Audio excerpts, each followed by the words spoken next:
আগের দিনে খুন করেছে। মহাত্মা গান্ধী তখন গান গাইছিলেন, रघुपति राजव राजा राम, पति के पावन सीता राम, ईश्वर अल्लाह तेरा नाम, सबको सुन्नति दे भगवान। যখন মৃত্যু ঢলে পড়লেন তখন বললেন হে রাম।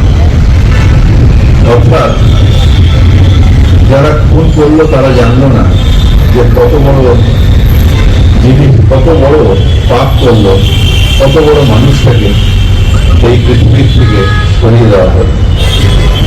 মহাত্মা গান্ধী আমাদের মধ্যে নেই, কিন্তু তার আদর্শ ভারতবর্ষ যতদিন থাকবে তার আদর্শ ততদিন থাকবে।